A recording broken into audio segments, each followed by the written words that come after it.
"Dad, she can't buy a Thanksgiving turkey for her child." The 6-year-old boy's voice cut through the silence of the grocery store like a sharp blade. Everyone in the checkout line turned to stare. Mark Winston, millionaire CEO, felt his face burn with embarrassment. But it was nothing compared to what the woman ahead of them was feeling. Vivian Talley, a 28-year-old single mother, had just quietly returned a $35 turkey to the refrigerated shelf. $35 she didn't have. Not with overdue bills. Not with her daughter's medical debt still suffocating her budget. Her hand had trembled as she held that turkey, imagining little Cheryl's face lighting up with a real Thanksgiving dinner. But now, with the boy's brutally honest observation echoing through the aisle, Vivian felt hot tears of humiliation streaming down her face. She grabbed her grocery bag containing only pasta, tomato sauce, and cheap chicken, took her 7-year-old daughter's hand, and ran out of the supermarket, her shoulders shaking with suppressed sobs. Mark stood frozen. For the first time in 3 years since his wife's sudden death, he felt something beyond the numbness that had consumed his soul. He saw in that woman a pain, different from his own, but equally devastating. And something inside him cracked open. "Daddy, why did she leave so fast? Is she mad at me?" Sebastian asked, confused by the tension he'd created. Mark looked at his son, then at the exit where the woman had disappeared. He didn't know it yet, but that embarrassing moment in an ordinary grocery store would change all their lives forever. Sometimes the greatest love stories begin in the most unlikely places, with the most painful words. This is the story of how a Thanksgiving turkey, a public humiliation, and a child's innocence transformed 2 broken families into something beautiful and whole. Before we continue with the story, tell us where you're watching from and how old you are. I hope you enjoy the story. The fluorescent lights of Patterson's grocery store hummed overhead as Mark Winston pushed his shopping cart through the aisles. His 6-year-old son, Sebastian, perched in the front seat, swinging his legs back and forth. It was the day before Thanksgiving, and the store buzzed with frantic energy. Families rushed past them, carts overflowing with ingredients for elaborate holiday feasts. Mark felt the familiar weight of loneliness settle over his shoulders as he mechanically reached for items on his list. "Daddy, look at all the turkeys," Sebastian exclaimed, pointing at the refrigerated section filled with birds of various sizes. His blonde hair caught the light, and for a moment Mark saw Camille in his son's bright blue eyes. The resemblance always hit him like a punch to the gut, even 3 years after her sudden death. "Yes, buddy. We need to grab one too," Mark replied, his voice flat. He reached for an organic, free-range turkey with a price tag of $80. Money meant nothing to him anymore. As CEO of Winston Technologies, he could buy 1,000 turkeys without blinking, but none of it could buy back what he'd lost. Sebastian studied his father's face with the peculiar wisdom children sometimes possess. "Are we going to be sad again this Thanksgiving, Daddy?" Mark's hand froze on the turkey. He looked down at his son, at those innocent eyes that had seen too much grief for such a young age. "We're going to try to be happy, Sebastian. Mommy would want us to be happy." "I miss her," Sebastian whispered. "I know, son. I miss her too." Mark placed the turkey in their cart, which was already laden with expensive ingredients. Imported cranberry sauce, artisanal stuffing mix, organic vegetables, a bottle of wine that cost more than most people's weekly grocery budget. None of it mattered. None of it filled the emptiness. They made their way to the checkout line, joining the queue behind other shoppers. Mark's mind wandered to the business deal he needed to close next week, to the quarterly reports waiting on his desk, to anything that would distract him from the approaching holiday he dreaded. "Daddy," Sebastian tugged at his sleeve insistently. "Daddy, look."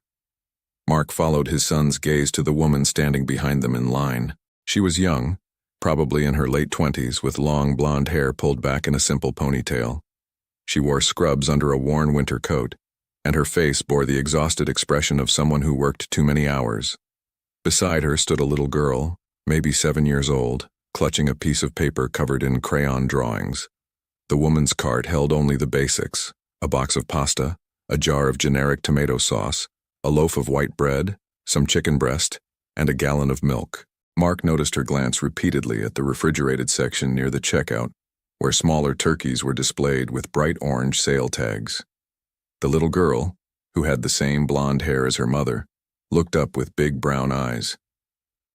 "Mommy, Mrs. Patterson said we're supposed to have turkey for Thanksgiving. She asked everyone in class what they're having." The woman, Vivian Talley, felt her heart constrict. She crouched down, ignoring the ache in her knees from a 12-hour shift at the hospital, and brushed a strand of hair from her daughter's face. "I know, sweetheart. But remember what I told you? Sometimes we do things differently, and that's okay." Cheryl nodded, but Vivian could see the disappointment in her daughter's eyes.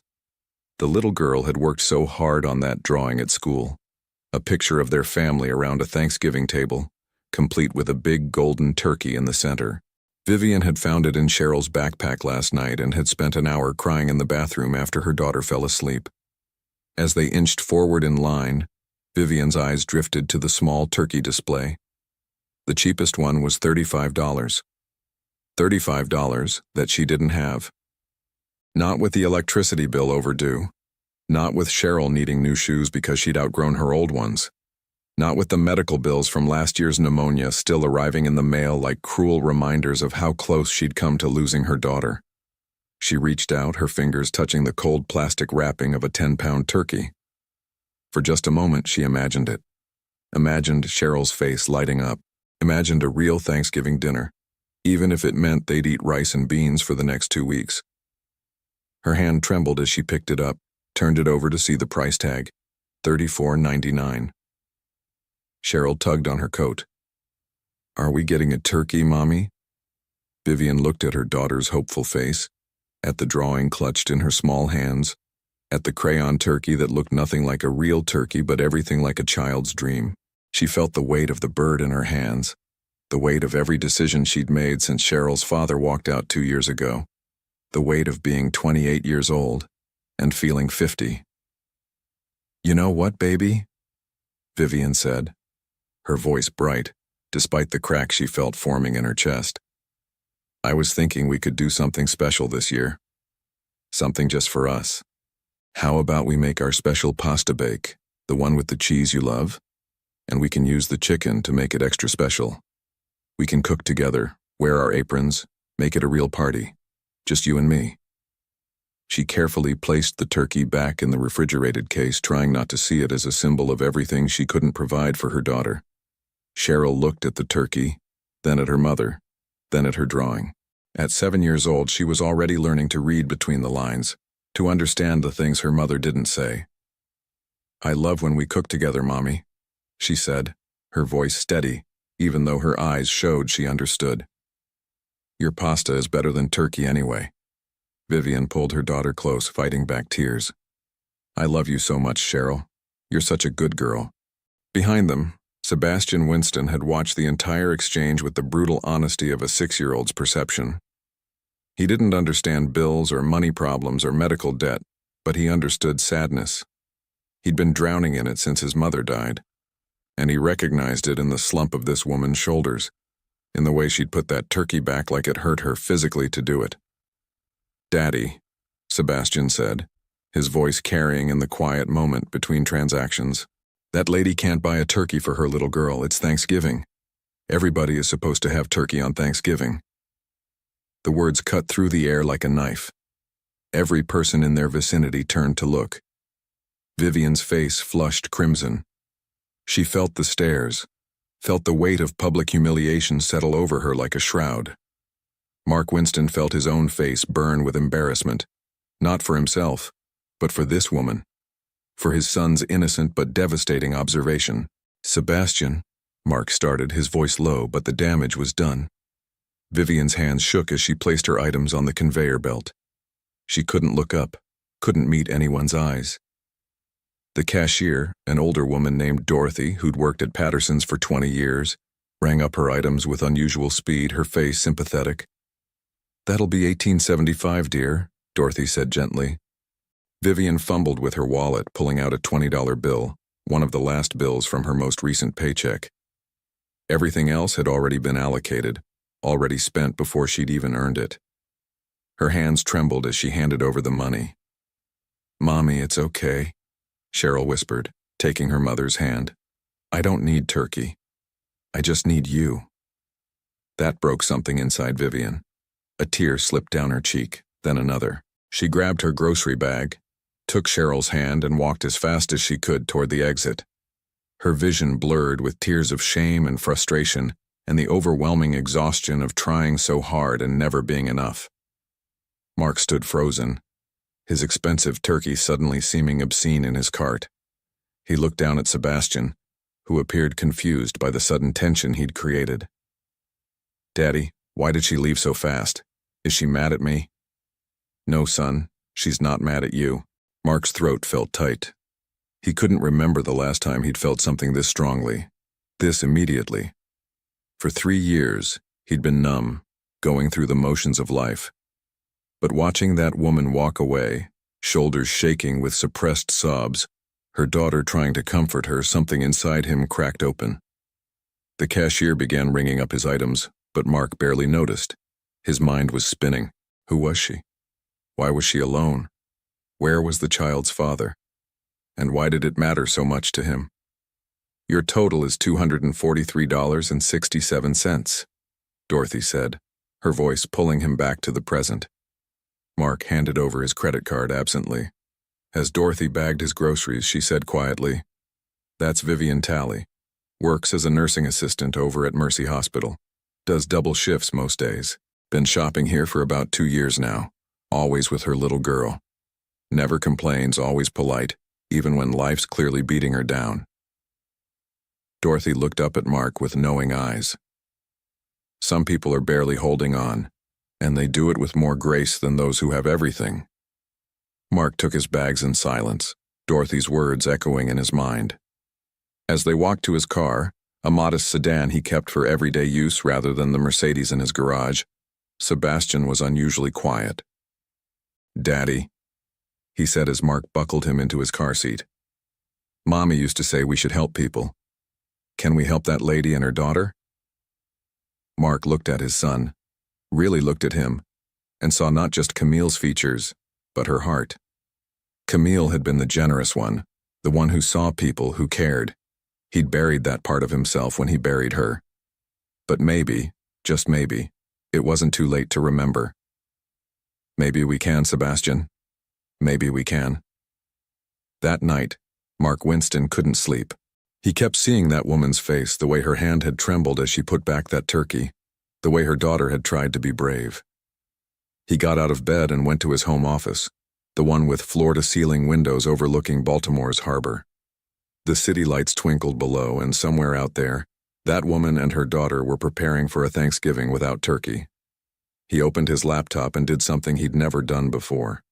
He hired a private investigator. By noon the next day, Thanksgiving Day, Mark had a file on his desk. Vivian Talley, age 28. Single mother. Father of the child unknown. Left when Cheryl was 5.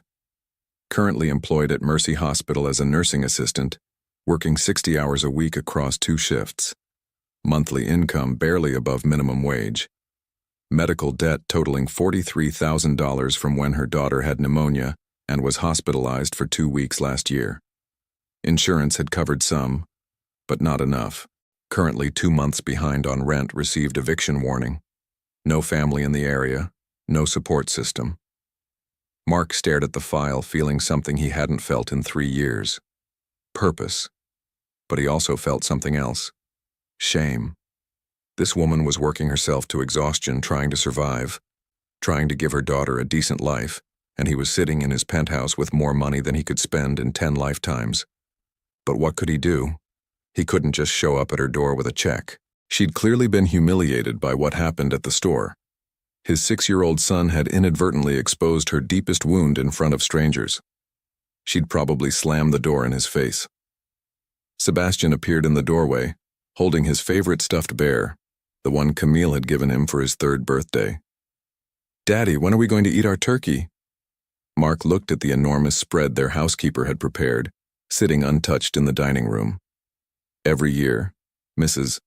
Chen prepared enough food for 10 people, And every year Mark and Sebastian ate a few bites and threw the rest away. It was wasteful and sad and everything wrong with his life. Sebastian, how would you feel about doing something different this Thanksgiving? The boy's eyes lit up. Different how? What if we took our dinner to someone who needs it more than we do? Sebastian's face broke into the first genuine smile Mark had seen from him in weeks. The lady and her daughter from the store? Maybe, would you like that? Yes, Mommy would have liked that too. Mark felt tears sting his eyes. His 6-year-old son understood generosity better than he did. You're right, buddy, she would have. 20 minutes later, Mark loaded his car with containers of food. Turkey, stuffing, mashed potatoes, green beans, cranberry sauce, 2 kinds of pie. He had the address from the file. He knew this was crazy, knew this might backfire spectacularly. But for the first time since Camille died, he felt like he was doing something that mattered. The drive to Vivian's apartment in Fells Point took 15 minutes. The building was old, but maintained, the kind of place where working-class families lived paycheck to paycheck but tried to make a home anyway. Mark found her apartment number, 3B. He climbed the stairs, Sebastian bouncing beside him, carrying a container of rolls. Mark knocked on the door, his heart pounding in a way it hadn't since he'd asked Camille to marry him 9 years ago. The door opened a crack, the chain still attached. Vivian's face appeared, and Mark watched recognition dawn in her eyes, followed immediately by mortification. "Oh God," she whispered. "You're the man from the store. I'm so sorry about running out like that. Your son didn't mean any harm. Please, I don't want any trouble." "No, no trouble," Mark said quickly. "Please, I'm the one who should apologize. What my son said, it was inappropriate and I should have handled it better. I came here to... Well, we have all this food, and it's just the 2 of us, and I thought..." He trailed off, realizing how this sounded, like pity, like charity. Exactly what would hurt her most. Vivian's expression hardened. "We're fine. We don't need your leftovers." "It's not leftovers," Sebastian piped up. "Mrs. Chen made way too much food, like always, and Daddy and I were thinking that maybe your daughter would like some turkey after all. We have extra. Lots of extra." Vivian looked down at the little boy, at his earnest face, and felt her resolve waver. Through the crack in the door, Mark could see the small apartment. A card table served as their dining table, set with 2 mismatched plates. On the counter, he could see a pot of pasta and a pan with chicken, their Thanksgiving dinner. "Please," Mark said softly, "not as charity, as neighbors, as humans sharing a holiday. My son and I, we've been eating alone for 3 years now, since my wife died, and every year, we throw away enough food to feed 10 people. It would mean a lot to us if you'd let us share it with you." The mention of his wife dying shifted something in Vivian's expression. She understood loss, understood grief. She unhooked the chain and opened the door wider. "I'm sorry about your wife," she said quietly. "I'm sorry about yesterday," Mark replied. "We didn't mean to embarrass you." Cheryl appeared behind her mother, her eyes widening when she saw Sebastian. "It's the boy from the store." "Hi," Sebastian said shyly. "I'm Sebastian. We brought turkey." The 2 children stared at each other with the curious intensity of potential friends. Finally, Cheryl smiled. "I'm Cheryl. Do you want to see my drawing?" "Okay," Sebastian said. Just like that, the children disappeared into the small living room, leaving the adult standing awkwardly at the door. "I don't know what to say," Vivian admitted. It's very kind, but I don't even know your name." "Mark? Mark Winston. And really, you'd be doing us a favor. Sebastian has been asking about you and your daughter since yesterday. He was worried he upset you." Vivian stepped aside to let him in. The apartment was tiny but immaculately clean. There were no expensive furnishings, but everything was organized and cared for. Children's drawings covered the refrigerator. A small bookshelf held worn paperbacks and children's books. It was humble but full of love, and Mark found it more welcoming than his sprawling penthouse. They spent the next hour arranging the food on Vivian's small counter, reheating everything, setting the table. Mark noted how Vivian moved efficiently, how her hands were steady and capable despite being work-worn. She'd changed out of her scrubs into jeans and a simple sweater. Without the exhaustion evident in the store, he could see how pretty she was, how young she looked despite the weight of responsibility she carried. The four of them sat around that small card table, and for the first time in 3 years, Mark Winston felt something like warmth in his chest. Sebastian and Cheryl chattered away, instantly comfortable with each other in the way only children can be. Vivian was quiet at first, clearly still processing this surreal turn of events, but gradually she relaxed. "This is really good," Cheryl said, her mouth full of turkey. "Mommy, this is the best turkey ever." Vivian's eyes filled with tears, but she was smiling. "It really is, baby." Mark caught her eye across the table. "I'm glad we could share it with you." "Why did your wife die?" Cheryl asked with the blunt curiosity of children, and Vivian gasped. "Cheryl, we don't ask questions like that." But Mark shook his head. "It's okay. She had a heart attack. She was only 28. The doctors said it was a rare condition, something no one knew she had. One day she was fine, and the next—" He stopped, his throat closing up. Vivian reached across the table and touched his hand briefly. "I'm so sorry. That must have been devastating." "It was. It is. Sebastian was only 3. He barely remembers her now, and that might be the worst part." "I remember her smile," Sebastian said quietly. "And she smelled like flowers." Mark's eyes welled up. "Yes, she did. She wore lavender perfume." "My daddy left," Cheryl announced, matching Sebastian's revelation with her own. "He said he didn't want to be a daddy anymore." Vivian looked mortified. "Cheryl, sweetie, that's private." "But it's true," Cheryl said matter-of-factly. "He left when I was 5. I don't remember him much either." The two children looked at each other with understanding. They'd both lost a parent, just in different ways. The rest of the dinner passed with easier conversation. Vivian talked about her job at the hospital, about how she'd become a nursing assistant after dropping out of community college when she got pregnant. Mark talked about his company, though he downplayed his role, saying he worked in tech. He didn't mention being CEO, didn't mention the money. Somehow, in this small apartment with this struggling single mother, his wealth felt obscene. As evening fell, Mark knew they should leave. Sebastian was getting tired, his head drooping, but he found himself reluctant to go, reluctant to return to his empty penthouse and empty life. "Thank you," Vivian said as she walked them to the door. This was unexpected, but it meant everything. Cheryl will remember this Thanksgiving. "So will Sebastian," Mark said. He hesitated, then added, "Would it be okay if we stayed in touch? Sebastian seems to really like Cheryl and he doesn't have many friends." Vivian considered this. She should say no. She should maintain boundaries. This man had invaded her life at her lowest moment, had witnessed her shame, and now had fed her and her daughter like they were charity cases. But when she looked at Sebastian's sweet face, at how happy Cheryl seemed, she couldn't bring herself to cut off this connection. "Okay," she said.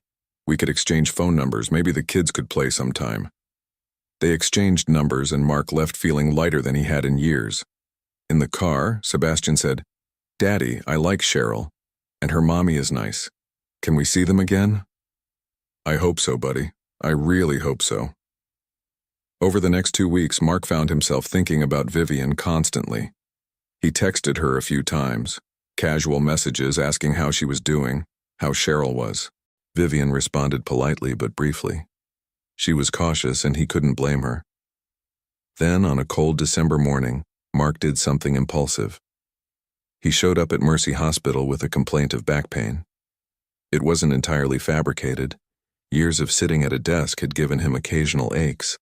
But his real goal was to see Vivian. He asked for her specifically, claiming she'd helped a family member before. The receptionist directed him to the outpatient clinic, and 15 minutes later Vivian walked into the examination room. Her eyes widened when she saw him. Mark, what are you doing here? I have back pain, he said, trying to look convincing. Chronic issue. Thought I'd get it checked out. Vivian narrowed her eyes. She wasn't stupid. Your back hurts? Yes. Lower back. Right side. The right side? She moved closer, her professional demeanor taking over. Stand up. Let me check your range of motion. For the next 10 minutes, she put him through a series of movements and tests, and Mark realized she was calling his bluff. He did have some stiffness, but nothing that would bring someone to urgent care. You'll live, she said dryly. Some stretching and over-the-counter pain medication should help. I'll get you an information sheet. Vivian, wait. Mark caught her arm gently. Okay, you're right. My back is fine. I came here to see you. She pulled her arm away. Why? Why would you do that? Because I can't stop thinking about you, he blurted out, then immediately regretted it. Too much. Too fast. I mean, about that day, about Thanksgiving, about how you're doing. I wanted to make sure you and Cheryl were okay. Vivian's expression softened slightly. We're fine, Mark. We're always fine. We've been fine for 2 years, and we'll keep being fine. I know. I know you're strong. I saw that. But maybe you don't have to be strong alone all the time. She laughed, but there was no humor in it. What are you suggesting? That we're friends now? That you, a man who can afford an $80 turkey without blinking, understands anything about my life? No, Mark said honestly. I don't understand, but I'd like to. And Sebastian asks about Cheryl every day. He wants to know when he can see her again. That got her. Vivian's face softened at the mention of the children. They did seem to get along well. There's a park near my place, Riverside Park. Maybe we could take the kids there this weekend. Let them play for a while? Vivian should have said no. Every instinct told her to maintain distance, to protect herself and Cheryl from getting attached to people who would eventually leave. Everyone always left, but when she thought about Cheryl's face lighting up when she talked about Sebastian, about how her daughter had so few friends, so few moments of pure childhood joy, she found herself nodding. Saturday afternoon, 2 o'clock, just for an hour. Mark's face broke into a genuine smile, the first real smile he'd worn since Camille died. Saturday at 2. I'll be there. As he left the hospital, Mark felt like a teenager with a crush. It was absurd. He was 31 years old, a CEO, a widower, a father. But he felt alive in a way he hadn't in years. Saturday arrived with clear skies and cold air. Mark and Sebastian arrived at Riverside Park at 1:45, embarrassingly early. Mark had changed his outfit 3 times, finally settling on jeans and a casual jacket, trying to look approachable rather than wealthy. Vivian and Cheryl arrived right at 2, and Mark felt his breath catch. Vivian wore jeans and an old pea coat, her hair down around her shoulders. She looked young and tired and beautiful, and Mark realized with startling clarity that he was in trouble. The children ran off immediately to the playground, leaving the adults to follow at a slower pace. They sat on a bench watching the kids climb and slide and laugh. Thank you for coming, Mark said. I know this is strange. It is strange, Vivian agreed. But Cheryl has been talking about Sebastian nonstop. I think she has a crush on him. Mark laughed. Sebastian, too. He asked me if 7-year-olds can get married. They both chuckled and some of the tension eased. They talked about small things. The weather, the park, the city. Vivian asked what kind of work Mark did in tech, and he kept his answers vague, saying he worked for a company downtown, managed some projects. It wasn't technically a lie, but it wasn't the full truth either. What about you? Mark asked. How did you end up as a nursing assistant? Vivian's expression clouded. I was in community college studying to be a nurse. Then I got pregnant at 20. Cheryl's father, Ryan, he seemed excited at first. We got an apartment together, made plans. I took a semester off planning to go back. But after Cheryl was born, everything changed. Ryan started staying out late, missing work. By the time Cheryl was 2, we were drowning in bills. I took the nursing assistant job to make ends meet, and Ryan resented me for it.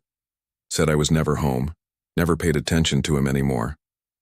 She paused, her jaw tightening. When Cheryl was 5, I came home from a double shift and found a note. He'd taken everything valuable from the apartment, emptied our shared bank account, and left. The note said he couldn't handle being a father, that he needed to find himself. I haven't heard from him since. No child support, no phone calls, nothing. Just gone. Mark felt anger surge through him. That's unforgivable. It is what it is, Vivian said, but he could hear the hurt underneath. Cheryl asks about him sometimes. I don't know what to tell her. How do you explain to a child that her father chose to leave her? You tell her the truth, Mark said quietly. That sometimes people fail us. That his leaving says everything about his weakness and nothing about her worth. Vivian looked at him, really looked at him, and saw understanding in his eyes. You're a good father, aren't you? I try. Some days are harder than others. Sebastian has nightmares sometimes. He dreams about Camille, then wakes up and realizes she's gone. He asks me why she left him, and I have to explain that death isn't a choice, that she didn't want to leave. But how do you make a 6-year-old understand that? They sat in companionable silence, 2 broken people trying to raise children while carrying their own grief. On the playground, Sebastian and Cheryl were building a snowman from the light dusting of snow that had fallen the night before, their laughter carrying on the cold air. They're happy, Vivian said softly. They are, Mark agreed. Maybe we're doing something right after all. That 1 hour at the park turned into 2, then 3. When they finally parted ways, Mark felt reluctant to leave, and he could tell Vivian felt the same, though she tried to hide it. Over the next month, the park meetings became a regular Saturday ritual. Sometimes they went for hot chocolate afterward, sitting in a small cafe while the children drew pictures with crayons the waitress provided. Mark learned that Vivian loved to read, but rarely had time. Vivian learned that Mark played piano, though he hadn't touched the instrument since Camille died. They traded stories about their children, their lives, their losses. Mark never mentioned his wealth. He drove his modest sedan to their meetings, wore ordinary clothes, paid for hot chocolate without flourish. He was careful, so careful, because he sensed that if Vivian knew the truth, it would change everything. She'd see him differently, would put up walls he'd been slowly, carefully breaking down. He told himself he'd tell her eventually, but not yet. Not when things were so good, so easy between them. Not when Sebastian was smiling again, when he himself was sleeping through the night for the first time in 3 years. Meanwhile, behind the scenes, Mark was working on something else. He'd set up a meeting with the CFO of Mercy Hospital, someone he knew from business circles. He'd structured it as a corporate social responsibility initiative, a new program his company was launching to provide medical debt relief to hospital employees who'd faced catastrophic health expenses for their families. The program was real. Mark funded it entirely himself, but it was anonymous, run through his company's foundation. Vivian Talley was the first recipient. Her $43,000 in medical debt was paid in full, wiped clean. He also made some calls to the hospital administration. Winston Technologies was donating new equipment to Mercy Hospital, and as part of the arrangement, he'd suggested they review their pay scales for nursing assistants. Vivian received a promotion to senior nursing assistant with a 30% pay increase and better hours. When Vivian called him, crying with joy about her sudden good fortune, Mark felt guilt twist his stomach. Mark, you won't believe it. The hospital paid off my medical debt. Something about a new program for employees who've had family medical emergencies, and they promoted me. I don't have to work double shifts anymore. I can actually have dinner with Cheryl every night. I can breathe. I can finally breathe. That's amazing, Vivian. I'm so happy for you. And he was, truly. But the lie sat heavy in his chest. They said it was all anonymous, funded by some tech company's foundation.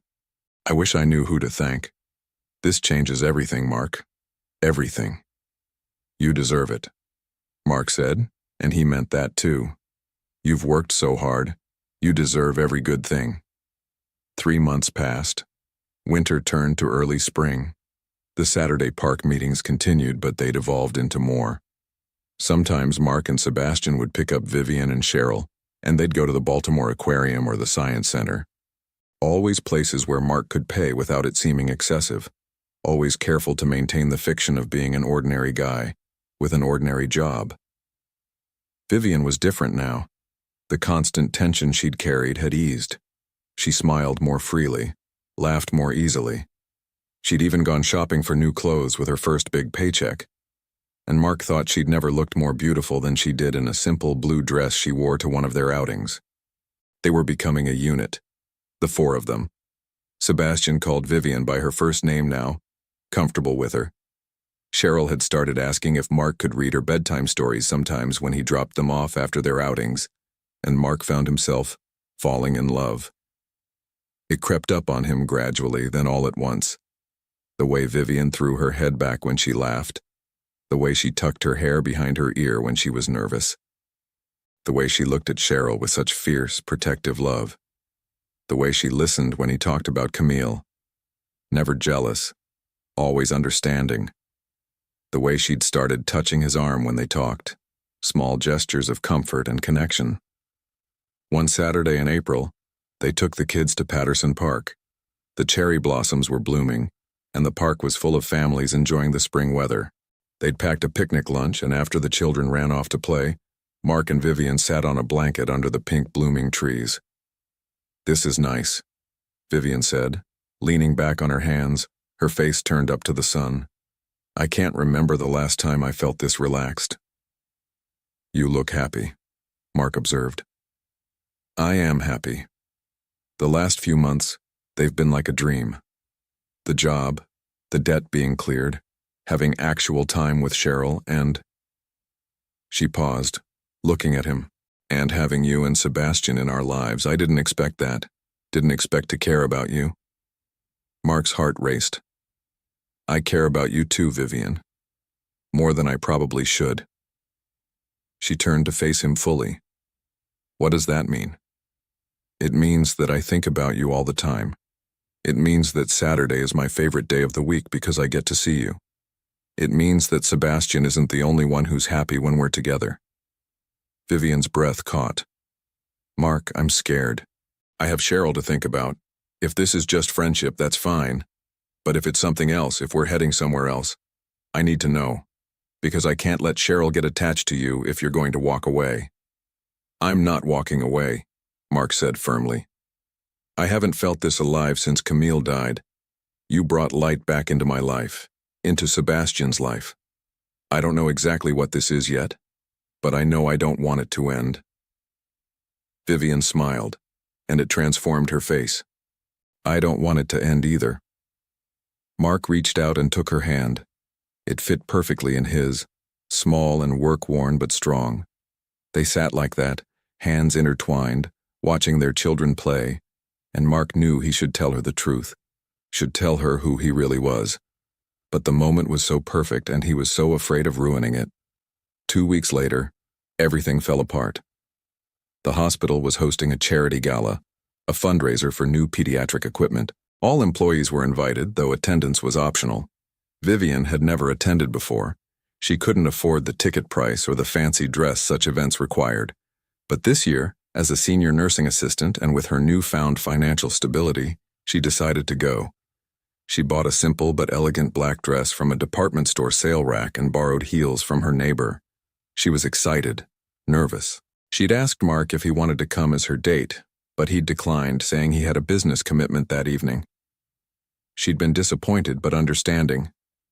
They still hadn't defined what they were to each other, though the attraction simmered between them with increasing intensity. The gala was held in the grand ballroom of the Baltimore Harbor Hotel.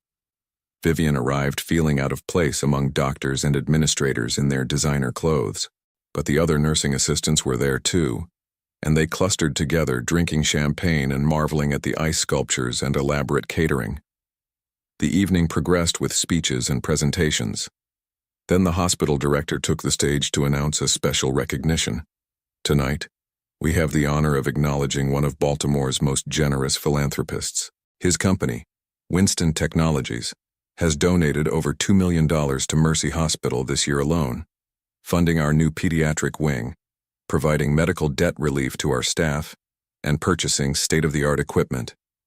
Ladies and gentlemen, please welcome CEO Mark Winston. Vivian's champagne glass nearly slipped from her hand. Mark Winston, CEO.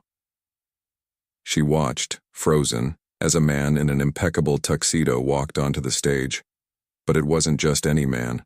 It was her Mark who wore faded jeans and drove a Toyota. Her Mark who bought hot chocolate and played with children at the park. Except this Mark looked like he belonged on the cover of Forbes magazine. His hair was perfectly styled, his bearing confident and commanding. He smiled and shook hands with the hospital director, accepted an award, gave a brief, eloquent speech about corporate responsibility. Vivian felt the room spin. Around her, people were applauding, but she couldn't hear anything over the roaring in her ears. The medical debt relief program, her promotion, the new equipment. It all clicked into place with devastating clarity. He'd lied to her. For 4 months, he'd lied by omission. He'd let her believe he was just a regular guy, let her pour out her heart about her financial struggles, let her feel grateful for mysterious corporate programs that he had created. He'd manipulated everything, controlled everything, while she thought she was finally getting ahead on her own merit. She felt sick, humiliated, used. She set down her glass with shaking hands and headed for the exit. She needed air. She needed to think. She needed to get away from the sound of Mark Winston, CEO and philanthropist, being praised for his generosity. Outside, the April evening was cool. Vivian leaned against the building, her breath coming in short gasps. 4 months. 4 months of growing closer, of sharing her deepest fears and hopes, of falling for him, and it was all built on a lie. Vivian. She turned to see Mark striding toward her, still in his tuxedo, his face etched with concern. She held up a hand to stop him. Don't come any closer. Please, let me explain. Explain what? Her voice was sharp, brittle. Explain how you lied to me for 4 months. Explain how you manipulated my entire life while I thought I was finally succeeding on my own. Explain how you played me like some charity case. It wasn't like that, Mark said desperately. I never meant to deceive you. But you did deceive me. Tears were flowing now, hot and angry. You let me believe you were just a regular person. You watched me struggle, watched me worry about money, and all the while you're some billionaire CEO who was pulling strings behind my back, the debt relief, the promotion. It was all you, wasn't it? Mark's silence was answer enough. Oh God, Vivian whispered. I'm so stupid. I actually thought the hospital valued my work. I thought I'd gotten lucky. But it was just you, playing God with my life. Vivian, please. I was trying to help. You were working yourself to death. You deserve those things. That wasn't your decision to make. Her voice rose. Don't you see? You took away my agency, my dignity. I never asked for your help. I never wanted to be your pet project. I wanted to make it on my own, and you robbed me of that. I fell in love with you, Mark blurted out. That's why I didn't tell you. At first, it was about helping someone in need. But then I got to know you, and everything changed. I was terrified that if you knew who I was, you'd see me differently. You'd put up walls. And I was right, wasn't I? Look at you right now. The second you found out, everything changed. Vivian laughed bitterly. Of course everything changed. You lied to me, Mark. Or should I call you Mr. Winston? How am I supposed to trust anything between us now? How do I know any of it was real? Was I just some interesting diversion from your wealthy life? The poor single mom you could play house with on weekends? That's not fair, Mark said, his own anger rising now. I opened up to you about Camille, about my grief, about Sebastian. None of that was a lie. My feelings for you aren't a lie. But the foundation they're built on is, Vivian said quietly. You didn't give me a choice, Mark. You made decisions about my life without my consent. That's not love, that's control. She turned away, wrapping her arms around herself. Behind them, The sounds of the gala continued, muffled by the thick hotel walls. "I need time," she said finally. "I need to think about this, about what's real and what was just you playing the hero. Vivian, please don't do this. Don't throw away what we have." "What do we have?" She looked at him with red-rimmed eyes. "I thought we had honesty. I thought we had two people who understood each other's pain, but I don't even know who you are. The man I fell for doesn't exist. He was just a role you played." "That's not true," Mark said, his voice breaking. "I'm the same person. The money doesn't change who I am." "But it changes everything else," Vivian said. "I need to go. Please don't contact me for a while. I need space to figure out how I feel about all of this." She started to walk away, but Mark caught her arm gently. "What about Sebastian? What about Cheryl? They're going to ask why we can't see each other anymore." The mention of the children made Vivian's face crumple. "That's the worst part. You didn't just lie to me. Our children got attached. Cheryl asks me every day when she can see Sebastian. And now I have to explain that we can't see them anymore because the man I trusted broke that trust." "Then don't," Mark said urgently. "Don't punish the kids for my mistakes. Keep bringing Cheryl to the park. I'll stay away if you want. Just don't take their friendship away, too." Vivian pulled her arm free. "I'll think about it. But right now, I need you to leave me alone." She walked away, and Mark stood there in his expensive tuxedo, feeling more helpless than he had the day Camille died. At least then, he'd had no control over the situation. This time, he'd destroyed everything good in his life with his own choices. The next 3 weeks were agony. Sebastian asked constantly where Vivian and Cheryl were. Mark tried to explain that they were busy, that they needed some time apart, but Sebastian saw through it. "Did you make Vivian mad, Daddy? Like you made Mommy mad sometimes?" The innocent question cut deep. Camille and Mark had fought sometimes, the way all couples do. And now Sebastian was old enough to remember that sometimes people got angry and needed space. "Yes, buddy, I made a mistake, and Vivian is upset with me. Did you say sorry?" "I tried to, but sometimes sorry isn't enough." Sebastian thought about this seriously. "You should try again. Mommy always said you have to keep trying when something is important." Mark hugged his son close, wondering how a 6-year-old had become wiser than him. "You're right. I should keep trying." Meanwhile, Vivian was going through her own hell. Cheryl cried every night, asking for Sebastian. She didn't understand why they couldn't see their friends anymore. Vivian tried to explain that sometimes grown-ups had disagreements, but Cheryl, with the simplicity of childhood, asked, "But if you like him and he likes you, why can't you just forgive him?" Why couldn't she? Vivian lay awake at night, wrestling with her anger and her hurt. Yes, Mark had lied. Yes, he'd manipulated her circumstances. But had he done it maliciously? Had he tried to control her? Or had he genuinely been trying to help? And did his wealth really change who he was as a person? She thought about all their conversations, all the moments they'd shared. The way he'd talked about Camille with such love and grief. The way he was with Sebastian, patient and present. The way he'd looked at her, like she was something precious. Had all of that been fake? In her more honest moments, Vivian admitted to herself that her anger wasn't just about the lying. It was about fear. Fear of being out of her depth in his world. Fear that she wasn't good enough, educated enough, sophisticated enough. Fear that eventually he'd realize it too and leave, just like Ryan had left. The lie had given her an excuse to run before she could be abandoned again. 3 weeks after the gala, Vivian's neighbor knocked on her door. Mrs. Patterson was an elderly woman who'd lived in the building for 40 years and had taken a grandmotherly interest in Cheryl. "I hate to intrude, dear," Mrs. Patterson said, "but Cheryl has been drawing the same picture over and over." She held up a piece of paper. It showed 4 stick figures holding hands labeled Mommy, Mark, Cheryl, and Sebastian. "She left this in the hallway. I thought you should see it." Vivian took the drawing with shaking hands. Cheryl had drawn it dozens of times, she realized, each version a little different but always the same 4 people, always holding hands. "Thank you, Mrs. Patterson." That night, Vivian made a decision. She called Mark. He answered on the first ring. "Vivian?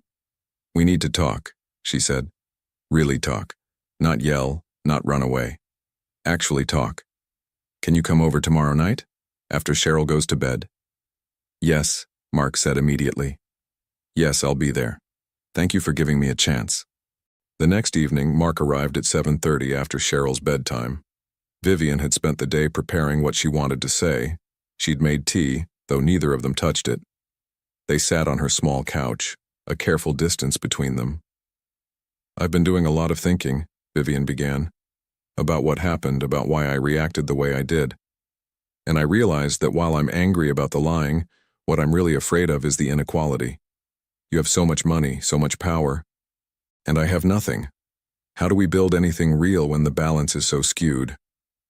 Mark nodded slowly. "I understand that fear. And you're right that I handled this all wrong. I should have been honest from the beginning. I was a coward, and I'm sorry. But Vivian, the money is just money. It doesn't define me any more than your financial situation defines you. When I'm with you, I'm not a CEO. I'm just Mark, a widowed father trying to figure out how to live again." "But you're not just Mark," Vivian countered. "You're Mark Winston, CEO of a multi-million-dollar company. You live in a world I can't even imagine. What happens when you get tired of slumming it with the nursing assistant? When you realize that I embarrass you in front of your wealthy friends?" "That would never happen," Mark said firmly. "Vivian, those people mean nothing to me. My company means nothing to me. It's just a job. But you're real. You've been through hell and came out stronger.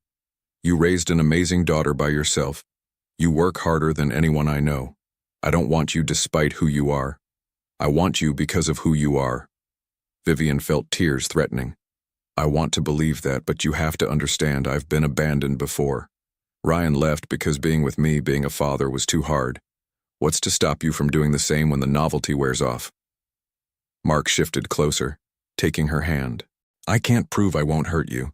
I can't promise I'll never make mistakes. But I can promise that I'll never abandon you or Cheryl. I know what it's like to lose someone. I wouldn't inflict that pain deliberately. And Vivian, you need to know something. When Camille died, I shut down. For 3 years, I went through the motions of living.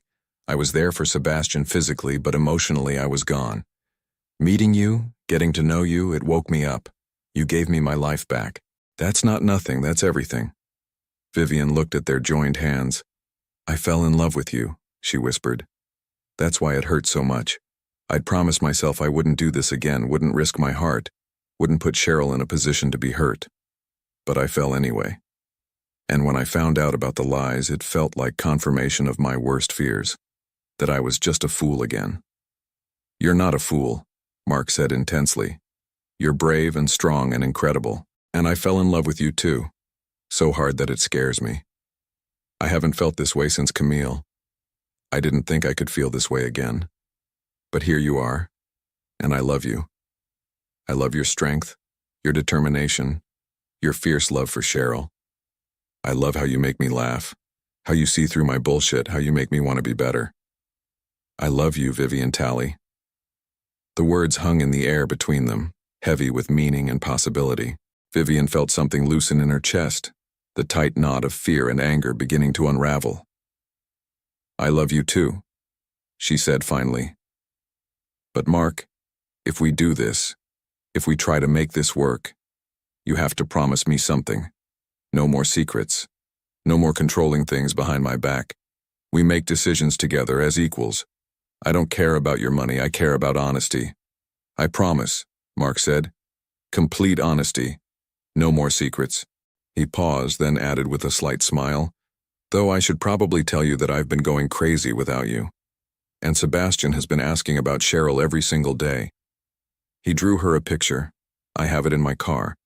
It's of them playing at the park, and he wrote, "I miss you" on it in his messy 6-year-old handwriting. Vivian laughed through her tears. "Cheryl has been just as bad. She's drawn about 50 pictures of the four of us. Our apartment is wallpapered with them.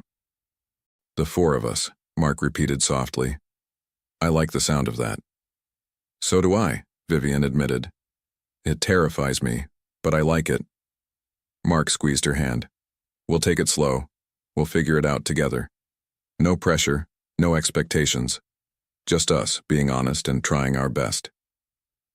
Vivian nodded, then surprised herself by leaning forward and kissing him.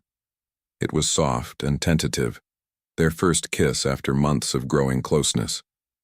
Mark's hand came up to cup her face, gentle and reverent. When they pulled apart, both were smiling. So, Mark said, can we tell the kids they can see each other again? Because Sebastian's birthday is next week, and he wants Cheryl there more than anything else. Yes, Vivian said. We can tell them. But Mark, I mean it. Slow. I need to trust you again, and that's going to take time. I have all the time in the world, Mark assured her. For you, I'd wait forever. The next Saturday, they met at the park again. When Cheryl saw Sebastian, she ran to him and threw her arms around him. Sebastian hugged her back just as fiercely. I missed you, Cheryl exclaimed. I missed you too, Sebastian said. My dad said we had a disagreement, but it's okay now. My mom said that too, Cheryl said. Grown-ups are weird. Yeah, Sebastian agreed. But I'm glad we're friends again. Mark and Vivian watched them, standing close but not touching, still finding their way back to each other. One day at a time, Vivian said.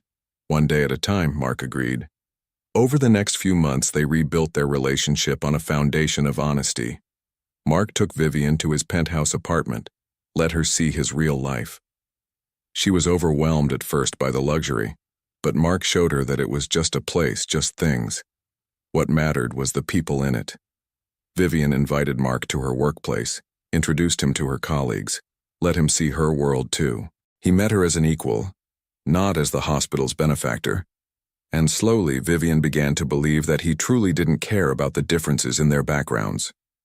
They went on real dates, just the two of them, while Mrs. Patterson watched the children. Fancy restaurants where Mark had to teach Vivian which fork to use, and she laughed at herself instead of feeling ashamed. Bowling alleys and dive bars where Mark was hopeless and Vivian excelled, evening the playing field. They learned each other all over again, this time without pretense. Sebastian's nightmares about his mother decreased.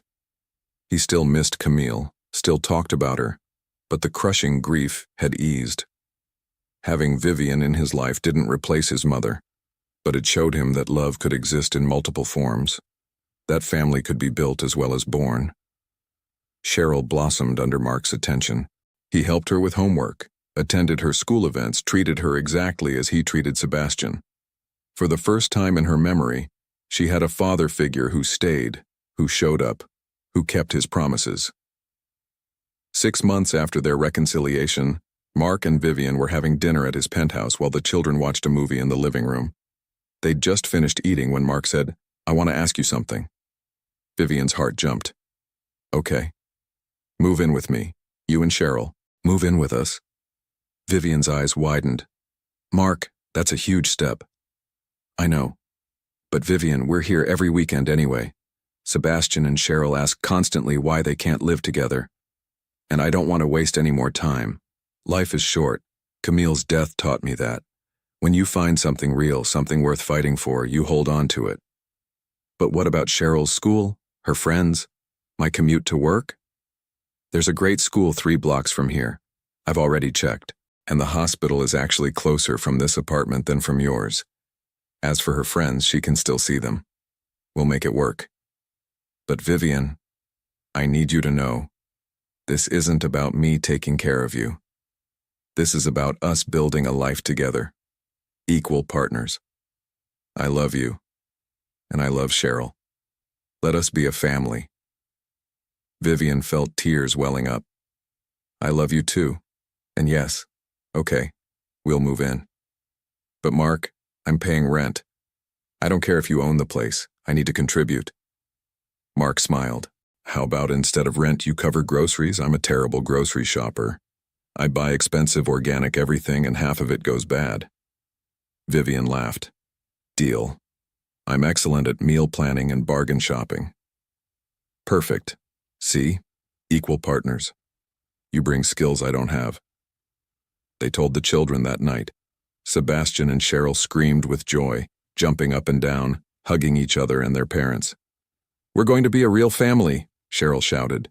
We already are, sweetheart, Vivian said, pulling her daughter close. We already are. The move happened over the next month. Vivian gave notice on her apartment, packed up their modest belongings. Mark insisted she keep everything, that they'd find space for all of it. Her worn furniture mixed with his expensive pieces, creating something uniquely theirs. Cheryl's drawings went up on the walls alongside Sebastian's. Vivian's books filled a bookshelf next to Mark's business volumes. It wasn't always easy. They had disagreements about parenting styles, about money, about whose turn it was to do the dishes. Vivian struggled with accepting help, with the sheer amount of space and resources now available to her. Mark struggled with his tendency to try to fix everything, to throw money at problems instead of talking through them. But they worked through it, together. They went to couples counseling, determined to build something lasting. They really talked about their fears and hopes. They learned to fight fair and to apologize sincerely. They learned to be a team. Thanksgiving arrived again exactly 1 year after that fateful day in the grocery store. This time they were in Mark's kitchen, all four of them cooking together. Sebastian and Cheryl were attempting to make cranberry sauce, with more berries ending up on the floor than in the pot. Mark was wrestling with the turkey while Vivian made her famous stuffing recipe. Remember last year? Vivian said, leaning against the counter with a glass of wine. When I couldn't afford a turkey? I remember, Mark said, looking up from the bird. I remember thinking my son was cruel for pointing it out. But Sebastian, you actually did something amazing that day. You saw someone in need, and you wanted to help. Sebastian looked up, his face serious. Is that why you helped them, Daddy? Because I said something? Yes and no, Mark said honestly. You opened my eyes, but I kept helping because I fell in love with them, with both of them. I'm glad you did, Sebastian said simply. Because now I have a mom again. I mean, not like my real mom, but another mom, a different mom, a mom who's here. Vivian's eyes filled with tears. She set down her wine glass and pulled Sebastian into a hug. Oh, sweetheart, I love you so much. And you're right, I'm not your first mom, but I'm honored to be your second mom. Cheryl came over too, inserting herself into the hug. And I have a dad now. A dad who doesn't leave. Mark joined them, wrapping his arms around all three. They stood there in the kitchen, cranberry sauce forgotten, turkey getting cold, and just held each other. Later, as they sat around the table, Mark raised his glass. I want to make a toast. A year ago, I was lost. I was going through the motions, but I wasn't really living. Sebastian and I were alone, drowning in grief. Then a 6-year-old boy made an honest observation in a grocery store, and everything changed. He looked at Vivian, his eyes soft with love. You changed my life. You showed me that it's possible to love again, to live again. You showed me that family isn't just about blood or legal documents. It's about showing up, every day, and choosing each other. You choose me every day, even when I mess up, even when I'm difficult. And I choose you. Vivian raised her own glass, her voice thick with emotion. A year ago, I was humiliated in that grocery store. I thought it was the worst moment of my life, but it led to the best thing that ever happened to me. You didn't just give me financial security, Mark. You gave me partnership. You gave Cheryl a father. You gave us a home, a real home. And you showed me that I'm worthy of love. That I don't have to do everything alone, that accepting help isn't weakness. She looked at the children. Sebastian, Cheryl, you two are the reason all of this works. Your friendship, your love for each other. It's the foundation we built everything else on. Never forget how special you both are. To family, Mark said. 2 second chances, Vivian added. To Turkey, Sebastian shouted, making everyone laugh. They clinked glasses, even the kids with their apple juice, and dug into the feast before them. The food was delicious, the conversation lively. At one point, Cheryl knocked over her juice, and instead of panicking, everyone just laughed and cleaned it up together. After dinner, they moved to the living room. The children were full and sleepy, cuddling on the couch. Mark put on a movie, something light and funny, and pulled Vivian close to him. She rested her head on his shoulder, feeling a contentment she'd never imagined possible. "Thank you," she whispered. "For what?" "For seeing me that day, for not looking away, for taking a chance on us." "Thank you for giving me a second chance when I messed up," Mark replied. "For forgiving me, for loving me." "Always," Vivian promised. As the movie played and the children dozed off, Mark looked around his living room. It was messy now, cluttered with toys and kids' drawings and signs of actual life. A year ago it had been pristine and empty and cold. Now it was warm and full and home. Across the room, he caught sight of a photograph on the mantel. It was a picture of Camille, holding newborn Sebastian, her smile radiant. He'd kept it there, and Vivian had never asked him to remove it. She understood that Camille would always be part of their family, always be honored and remembered. "She'd be happy for us," Vivian said softly, following his gaze. "You're Camille. She'd be glad Sebastian has someone to love him." "She would," Mark agreed. "She always said life was for living, not for hiding from. I forgot that for a while. But you reminded me." The movie ended, and they carried the sleeping children to their respective rooms. Sebastian's room was still decorated with his things, his space. But Cheryl's new room was right next door, painted her favorite shade of purple, full of her drawings and books and stuffed animals. The children often ended up in each other's rooms anyway, having sleepovers and late-night giggles. Mark and Vivian checked on both children, tucking them in, kissing foreheads. Then they retreated to their own room, the master bedroom that they now shared. As they lay in bed, Vivian said, "I never thought my life would look like this. A year ago, I was one crisis away from losing everything. Now I have everything." "We have everything," Mark corrected. "We built this together." "Together," Vivian agreed, snuggling closer. Outside, Baltimore's lights twinkled against the dark sky. Somewhere in the city, other families were struggling, other single mothers were trying to stretch their paychecks, other children were dreaming of better days.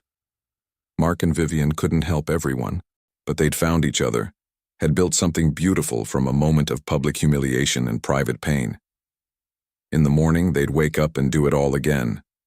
The cooking and cleaning, the school runs and work meetings, the laughter and occasional tears, all the mundane, beautiful, difficult, rewarding moments that make up a life. A family. Their family, but for now they slept, wrapped in each other's arms, grateful for second chances and the honest observation of a 6-year-old boy who'd once said, "Dad, she can't buy a Thanksgiving turkey for her child." Those words had changed everything. Those words had brought them all home. The weeks following that Thanksgiving brought new rhythms to their blended family. December arrived with its cold winds and early darkness, but inside the penthouse apartment, warmth radiated from every corner. Mark had always dreaded the holiday since Camille's death, but this year felt different. This year he had reasons to celebrate. One Saturday morning, Vivian woke early to find Mark already up, sitting at the kitchen counter with his laptop and a cup of coffee.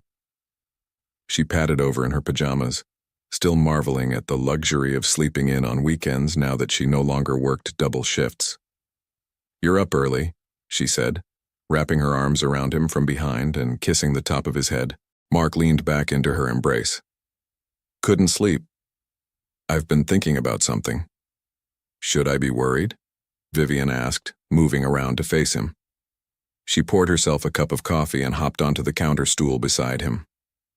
"No, nothing bad. Actually, I hope it's something good." Mark turned his laptop toward her. On the screen was a website for a foundation. I've been working on this for a few weeks now. The Camille Winston Foundation for Family Support. It's dedicated to helping single parents who are struggling with medical debt and financial hardship. Vivian's eyes widened as she read through the website. Mark, this is incredible. I wanted to do something meaningful with the money, something that would honor Camille's memory and help people like you were helped. But this time, I want to do it the right way. Transparent, respectful, empowering, not controlling or secretive. He looked at her nervously. I was hoping you might want to be involved. Maybe sit on the board. Help me understand what single parents really need, not what wealthy people think they need. Tears sprang to Vivian's eyes. You want my input? Really? Vivian, you lived this experience. You know what it's like to work 2 jobs and still not make ends meet, to choose between your child's needs and the electricity bill. Your perspective is invaluable. Plus, he added with a soft smile, I promise no more secrets, no more making decisions that affect others without consulting them first. This foundation will help thousands of families. I need someone who understands those families to help guide it. Vivian set down her coffee cup and took Mark's hands. I would be honored, really honored. Camille sounds like she was an amazing woman. This is a beautiful way to remember her. Mark squeezed her hands. She was amazing. And you know what? I think she'd really like you. You both have this fierce determination, this refusal to let circumstances break you. Sebastian was right that night when he said you're a different mom, but a mom who's here. Camille would appreciate that you're not trying to replace her. Just love her son and build something new. I love him like he's my own, Vivian said softly. Both of those kids are mine now, in every way that matters. They sat in comfortable silence for a moment, sipping their coffee as the winter sun began to rise over Baltimore's harbor. Then Sebastian appeared, dragging his blanket behind him, followed closely by Cheryl. Why are you guys up so early? Sebastian mumbled, rubbing his eyes. Yeah, it's Saturday, Cheryl added, climbing onto Vivian's lap, despite being almost too big for it now. We were just talking about grown-up stuff, Mark said, closing his laptop. But now that you're up, who wants pancakes? Me! Both children shouted in unison. As Mark pulled out the pancake mix and Vivian started cutting up fruit, the kitchen filled with the comfortable chaos of family life. Sebastian insisted on helping flip the pancakes, resulting in one landing on the floor, which made everyone laugh. Cheryl set the table, carefully placing napkins and forks just so, her tongue sticking out in concentration. After breakfast, as they cleaned up together, Cheryl said casually, Emma at school asked me if Mark is my real dad now. The kitchen went quiet, Vivian's hands stilled in the soapy water. Mark froze with a dish towel in his hands. This was delicate territory they'd been navigating carefully. What did you tell her? Vivian asked gently. Cheryl shrugged, seemingly unbothered by the weight of the question. I told her that my first dad left, but Mark is my dad now. He does all the dad things.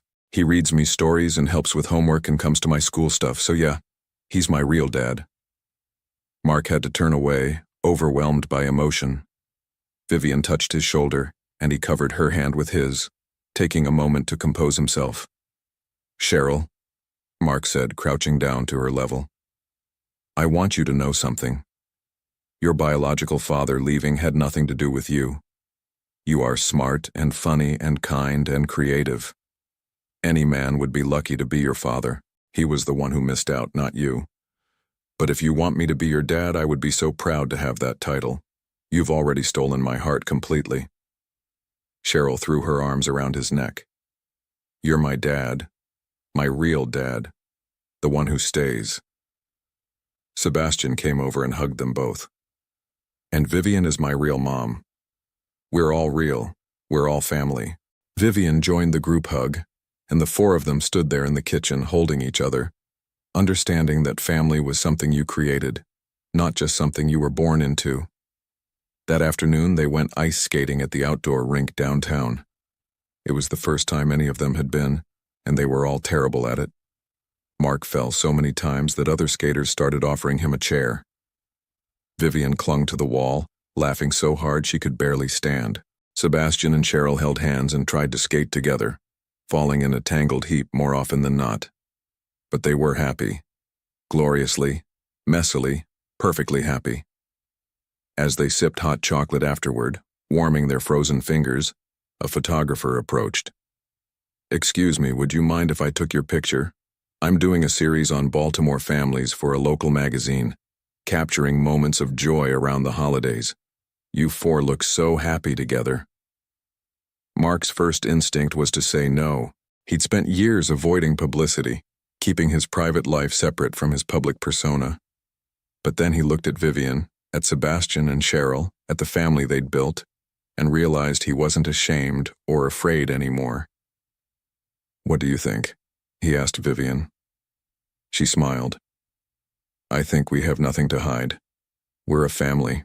Let's show the world." The photographer posed them on a bench, all bundled in their winter coats, the Baltimore skyline behind them. Mark and Vivian sat in the middle, each with an arm around a child, everyone smiling genuinely. It was a snapshot of something real and beautiful and hard-won. "Perfect," the photographer said, showing them the image on her camera. "You can really see the love here." Later that week, Mark had a meeting at his office. As CEO, he'd been mostly absent for months, letting his executives handle day-to-day operations while he focused on his family. But there were some decisions that required his attention. His assistant brought him a stack of documents and a knowing smile. "You look different, Mr. Winston. Happier?" Mark glanced up. "I am happier, Janet. Happier than I've been in years. It shows. The whole office has noticed. You actually smile now. It's nice to see." After she left, Mark sat back in his chair, thinking about how much his life had changed. A year ago, this office had been his refuge, the only place where he felt in control. Now it was just a place he worked, not where he lived. His real life was at home, with Vivian and the kids. He made a decision then. He'd hire a president to run the day-to-day operations of Winston Technologies. He'd stay on as chairman, but step back from the CEO role. He wanted more time with his family, wanted to be present for every moment, every milestone. Life was too short and too precious to spend it chained to a desk. When he told Vivian that night, she was supportive but concerned. "Are you sure? I don't want you to give up something important because of us." "You are what's important," Mark said firmly. "The company will be fine without me running it every day. But Sebastian and Cheryl, they're only young once. I already missed too much with Sebastian after Camille died. I don't want to miss any more. I want to be at every school play, every parent-teacher conference, every soccer game. I want family dinners and weekend adventures. I want a life, not just a career." Vivian kissed him softly. "Then I support you completely. And for what it's worth, I think Camille would be proud of this decision. You're choosing love. You're choosing to be present." As Christmas approached, they decided to start new traditions as a family. They went to a tree farm and let Sebastian and Cheryl pick out the perfect tree, a massive Douglas fir that barely fit in the apartment. They spent an evening decorating it together, hanging ornaments that represented both their pasts and their present. Camille's favorite angel went on top, but new ornaments commemorating their blended family joined the collection. On Christmas morning, they woke early to squealing children. Under the tree were presents for everyone. But the best gift was watching Sebastian and Cheryl's faces light up with joy, knowing they were both equally loved and cherished. Vivian watched Mark helping Sebastian assemble a complicated toy, his patience infinite, his love evident in every gesture. She thought about the journey that had brought them here, from that humiliating moment in the grocery store to this perfect Christmas morning. Every struggle, every tear, every moment of doubt had led them to this place. "What are you thinking about?" Mark asked, catching her watching him. "Just that I'm grateful," Vivian said.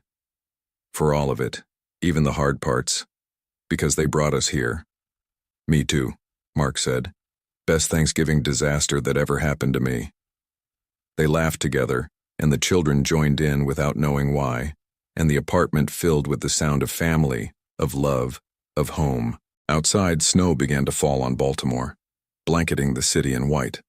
But inside, warmth and love and second chances bloomed like spring flowers, proving that sometimes the most beautiful things grow from the most broken places. We'd love to hear your thoughts on this beautiful love story. Let us know what you thought of this tale full of emotions and surprises. Tell us your name, where you're watching from, and rate this story from 0 to 10 if it touched your heart. And if you enjoyed the plot, don't forget to leave a like and subscribe to the channel so you don't miss the amazing new stories coming soon. See you next time.